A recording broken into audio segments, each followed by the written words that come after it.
사도신경으로 우리 신앙을 하나님께 고백하겠습니다. 전능하사 천지를 만드신 하나님 아버지를 내가 믿사오며 그 외아들 우리 주 예수 그리스도를 믿사오니 이는 성령으로 잉태하사 동정녀 마리아에게 나시고 본디오 빌라도에게 고난을 받으사 십자가에 못 박혀 죽으시고 장사한 지 사흘 만에 죽은 자 가운데서 다시 살아나시며 하늘에 오르사 전능하신 하나님 우편에 앉아 계시다가 저리로서 산 자와 죽은 자를 심판하러 오시리라. 성령을 믿사오며 거룩한 공예와 성도가 서로 교통하는 것과 죄를 사하여 주시는 것과 몸이 다시 사는 것과 영원히 사는 것을 믿사옵나이다. 아멘. 이 시간 다 함께 찬송가 370장 함께 찬송하도록 하겠습니다.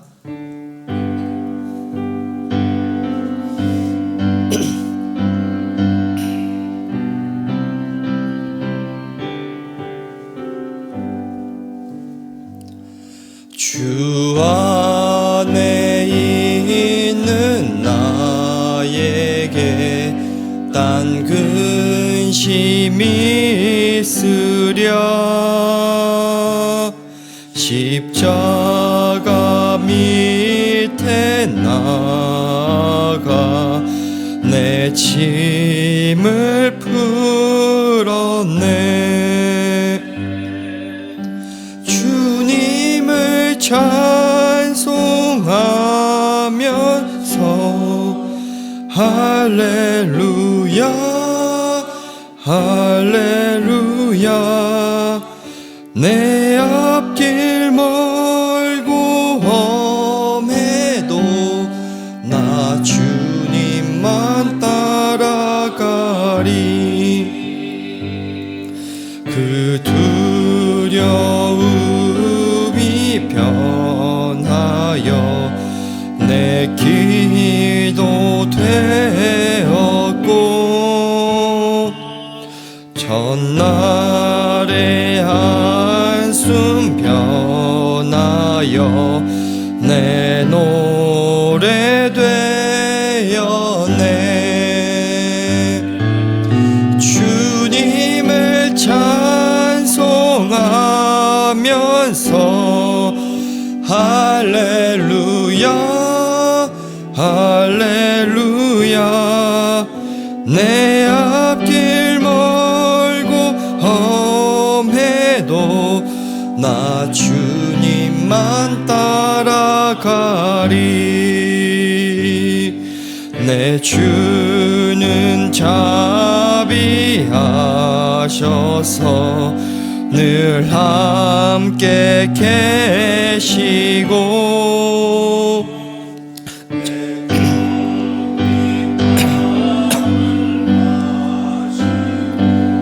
늘 채워주시네.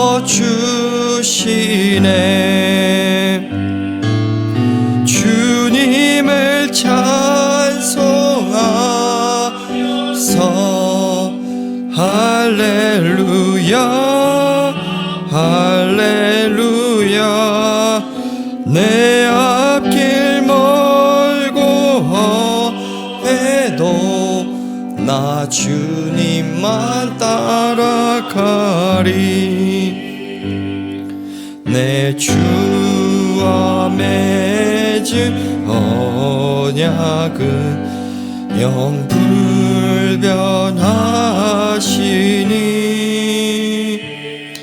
그 나라 가기까지는 늘 보호하시네. 주님을 찬송하면서 할렐루야 할렐루야. 내 앞길 험해도 나 주님만 따라가리. 아멘. 오늘 함께 볼 하나님의 말씀은 창세기 41장 37절부터 45절 말씀입니다. 창세기 41장 37절부터 45절 말씀 한 절씩 교독으로 읽고 마지막 한 절은 같이 읽도록 하겠습니다. 바로와 그의 모든 신하가 이 일을 좋게 여긴지라. 바로가 그의 신하들에게 이르되 이와 같이 하나님의 영에 감동된 사람을 우리가 어찌 찾을 수 있으리요 하고 요셉에게 이르되 하나님이 이 모든 것을 내게 보이셨으니 너와 같이 명철하고 지혜 있는 자가 없도다. 너는 내 집을 다스리라. 내 백성이 다 내 명령을 복종하리니 내가 너보다 높은 것은 내 왕자뿐이니라. 바로가 또 요셉에게 이르되 내가 너를 애굽 온 땅의 총리가 되게 하노라 하고 자기의 인장 바지를 빼어 요셉의 손에 끼우고 그에게 세마포 옷을 입히고 금사슬을 목에 걸고 자기에게 있는 버금수레에 그를 태우매 무리가 그의 앞에서 소리 지르기를 엎드리라 하더라. 바로가 그에게 애굽 전국을 총리로 다스리게 하였더라. 바로가 요셉에게 이르되 나는 바로라. 애굽 온 땅에서 내 허락 없이는 수족을 놀릴 자가 없으리라 하고 함께 읽겠습니다. 그가 요셉의 이름을 사브낫 바네라고 또 온의 제사장 보디베라의 딸 아스낫을 그에게 주어 아내로 삼게 하니라. 요셉이 나가 애굽을 온 땅을 순찰하니라. 아멘. 우리 성도님들께서는 세상 속에서 하나님의 사람으로 어떻게 보이며 살아가고 계십니까? 우리는 직장에서, 가정에서, 사회 속에서 다양한 관계를 맺으며 살아갑니다. 이때 중요한 것은 우리는 어떤 존재 그리고 또 누구와 함께 동행하며 살아가고 있는가가 중요합니다. 오늘 본문에 등장하는 요셉은 바로와 모든 신하들 앞에서 하나님의 영에 감동된 사람으로 인정을 받습니다. 이는 단순히 지식 있는 사람을 넘어서 하나님과 함께하는 사람, 하나님이 주시는 그 지혜와 명철을 가진 사람으로 세상 속에서 드러난 것입니다. 하나님은 교회 안에서만이 아닌 세상 한가운데에서 우리를 통해 하나님의 지혜와 능력이 나타나기를 바라십니다. 오늘 요셉의 이야기를 통해서 하나님이 어떤 사람을 사용하시고 세우시는지를 함께 살펴보면서 그 은혜를 나누는 시간 되겠습니다. 바로를 포함한 애굽의 그 어떤 지혜자도 풀지 못한 그 바로의 꿈에 대한 이야기를 요셉은 명쾌하게 풀어냈습니다. 꿈이 어떤 의미인지를 넘어서 그 문제를 앞으로 어떻게 또 해결해야 되는지 그 대비책도 지혜롭게 알려주었습니다. 이에 바로를 포함한 모든 신하들이 요셉의 지혜를 보고 좋게 바라봅니다. 여기서 눈에 띄는 것은 바로만이 아닌 모든 신하들이라는 표현입니다. 바로뿐만 아니라 모든 신하들도 요셉을 인정하고 있다라는 것을 우리에게 알려줍니다. 그리고 바로는 요셉에 대해서 다음과 같이 말합니다. 38절, 39절 말씀입니다. 바로가 그의 신하들에게 이르되 이와 같이 하나님의 영에 감동된 사람을 우리가 어찌 찾을 수 있으리요 하고 요셉에게 이르되 하나님이 이 모든 것을 내게 보이셨으니 너와 같이 명철하고 지혜 있는 자가 없도다. 먼저 바로는 요셉의 해석이 하나님으로부터 나왔다라는 것을 인정합니다. 또한 수사 의문문을 사용하면서 요셉과 같이 유능한 인물은 다른 그 어떤 곳에서도 찾을 수 없다라는 것을 말하면서 극찬을 합니다. 성경에서 하나님의 영에 감동된 자로 묘사된 사례는 요셉이 이제 처음입니다. 바로는 요셉의 능력을 인정했을 뿐만 아니라 요셉이 주장한 대로 하나님께서 그와 함께 하심을 인정하게 된 것입니다. 이는 요셉이 하나님이 주신 그 지혜와 명철을 갖고 자신을 높인 것이 아닌 하나님을 높였다라는 것을 확인할 수 있습니다. 요셉을 향한 바로의 칭찬은 계속 이어집니다. 요셉과 같이 명철하고 지혜 있는 자가 없다고 말하면서 앞에서 요셉이 언급한 명철하고 지혜 있는 자를 요셉에게 적용합니다. 바로가 말한 너와 같은 자가 없도다라는 표현은 요셉은 애굽에 있어서 대체할 수 없는 인물로 설명하고 있는 겁니다. 세상 지식을 소유한 사람들은 많이 있습니다. 애굽 전역에도 많이 있었습니다. 하지만 하나님의 지혜를 소유한 자들은 세상 속에서 극히 소수이며 이러한 자들은 세상에서 대체 불가능한 자로 여겨집니다. 요셉이 이처럼 지혜롭고 명철할 수 있었던 것은 하나님께서 모두 그에게 이 모든 것을 알게 하셨기 때문입니다.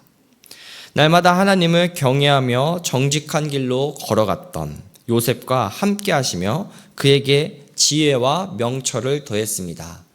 이에 대해서 잠언 9장 10절 말씀도 다음과 같이 말씀하죠. 여호와를 경외하는 것이 지혜의 근본이요 거룩하신 자를 아는 것이 명철이니라. 요셉은 하나님이 함께 하심으로 인간의 한계를 뛰어넘어 하나님만이 풀 수 있는 문제를 대언하였기에 세상 그 누구와도 비교할 수 없는 지혜와 명철을 가진 자로 애굽, 그 당시 최강국이었던 애굽에서 인정을 받았습니다. 하나님은 이처럼 당신의 영에 감동된 자들을 통해서 세상에 하나님의 지혜를 알려주십니다. 그리고 세상 또한 그 어떤 곳에서 볼 수 없는 그 하나님의 지혜에 감탄과 감동을 하며 그런 자의 그러한 다스림과 영향을 받기를 원합니다. 바로 또한 요셉에게 애굽을 다스릴 그 권한을 부여합니다. 40절에서 41절입니다. 너는 내 집을 다스리라. 내 백성이 다 내 명령에 복종하리니 내가 너보다 높은 것은 내 왕자뿐이니라. 바로가 또 요셉에게 이르되 내가 너를 애굽 온 땅의 총리가 되게 하노라 하고, 바로는 요셉에게 너는 내 집을 다스리라고 말하는데요. 동사 앞에 2인칭 대명사를 명시함으로써 반드시 요셉이 다스려야 함을 바로는 강조하고 있습니다. 바로의 이 말은 보디발이 요셉을 자기 집의 총무로 삼았던 것과 유사합니다. 차이가 있다면 보디발 집에서는 요셉의 직무가 감독관일 뿐이지만 바로가 말한 집은 왕국만이 아닌 애굽 모든 그 전역을 말합니다. 요셉은 바로 다음 2인자로서 당시 최강국이었던 애굽의 그 총리가 된 것입니다. 오늘 본문에서는 계속해서 요셉이 애굽에서 얼마나 영향력이 있는 자가 되었는지를 저희에게 설명해 주고 있습니다. 바로는 자신이 끼고 있던 그 인장 반지를 빼서 요셉 손가락에 끼워주고 세마포옷을 요셉에게 입혀주고 금 목걸이를 목에 걸어줬습니다. 아시겠지만 인장 반지는 왕의 권위를 상징하는 것으로 요셉이 이제 칙령이나 문서를 왕의 임으로 만들 때 보낼 때 사용이 됩니다. 세마포는 아주 특별한 사람들만 입을 수 있는 고급 옷감이었습니다. 세마포는 히브리 사람들이 이제 이집트어에서 이제 빌려온 외래어인데요. 훗날 모세는 이 옷감을 가지고 이제 성막과 제사장의 의복을 만들기도 했습니다. 바로는 이제 요셉을 병거에 태우고 다니면서 요셉이 애굽의 총리가 되었음을 애굽 전역에 이제 알립니다. 그리고 요셉에게 새로운 이름인 사브낫 바네아라는 이집트 이름을 지어주고 온의 제사장 보디베라의 딸 아스낫과 결혼을 시킵니다. 사브낫 바네아라는 그 이름의 뜻은 애굽어로 신이 말했다 그를 살게 하라 또는 신이 말했다 그가 살 것이다 라는 같은 뜻이 있습니다. 요셉의 아내가 된 그 아스낫의 이름의 뜻은 여신 낫에 속한 여자라는 뜻을 지녔고요. 아스낫의 아버지인 온의 제사장 보디베라는 태양신인 라가 주신 자라는 뜻을 지녔습니다. 우리는 흔히 이 부분에서 요셉이 이방 여자와 이제 결혼을 했다고 비판적으로 이제 보는 경우가 있는데요. 요셉이 아스낫과 결혼하는 것을 비난하지 말아야 할 것은 현재 요셉이 있는 장소가 애굽이었다라는 것을 기억해야 합니다. 애굽에서 평생 살아가야 했던 그 요셉에게는 별다른 선택지가 없었습니다. 무엇보다 지금 본문에서는 요셉이 애굽에서 얼마나 영향력 있는 인물로 오르게 되었는가를 설명하고 있다는 점에 저희는 주목해야 합니다. 요셉이 결혼한 온의 제사장 보디베라의 가문은 애굽의 최고위층의 가문 중에 하나였습니다. 그러니까 요셉은 현재 직위적으로 애굽의 2인자로 오르게 되었고 결혼을 통해서는 가문적으로 애굽의 최고위층 가문에 들어가게 된 것입니다. 비록 이방신을 섬기던 나라이고 가문이었지만 지금 이곳에서 하나님을 믿는 사람이 아무도 없고 모두가 우상을 섬기는 곳에서 요셉은 지금 독보적인 그 존재감을 나타내고 있는 그 부분을 오늘 본문에서 저희는 주목하고 바라봐야 합니다. 요셉을 통해서 우상을 섬기던 자들이 하나님의 그 지혜를 경험하고 그 지혜로 자신들이 구원받았다는 것을 하나님의 사람 요셉을 통해서 알게 됩니다. 우리는 요셉이 처음 애굽으로 왔을 때의 그 지혜와 그 모습을 기억해야 합니다. 애굽에 처음 온 요셉의 그 모습은 노예였고 보디발 가문의 총무로 있다가 억울한 누명으로 죄수의 자리로 가게 되었고 오늘 본문에서는 애굽의 총리로 나아가게 되었습니다. 하나님께서는 평범한 히브리 청년 요셉을 대제국 애굽의 중심에 세우셨습니다. 그리고 이 요셉을 통해 애굽 가운데 그 하나님의 역사를 펼쳐 나가고 계십니다. 하나님이 우리를 세상 가운데 세우시고 높이시는 것은 우리를 통해 세상에 하나님의 역사가 펼쳐지기를 바라는 그 구속사의 그러한 은혜를 세상 사람들 알기를 바라시기 때문입니다. 하나님의 사람이 말씀대로 살아냈을 때 물론 요셉의 그러한 앞에 있었던 이야기처럼 억울한 일을 당할 때도 있고 부당한 일을 당할 때도 있지만 묵묵히 말씀에 순종하며 진실함과 겸손함과 성실함으로 살아갈 때 세상 또한 그런 자를 주목하고 인정하게 됩니다. 그리고 그런 자를 통해서 궁극적으로 하나님을 바라보게 됩니다. 그래서 사도 바울 또한 교회에 리더를 세울 때에 세상 사람들에게도 인정과 칭찬을 받는 그 자를 세워야 한다고 교훈했었죠. 하나님의 백성은 교회에서뿐만 아니라 세상 사람들에게도 하나님의 사람으로 보여지며 하나님께 영광을 돌려야 합니다.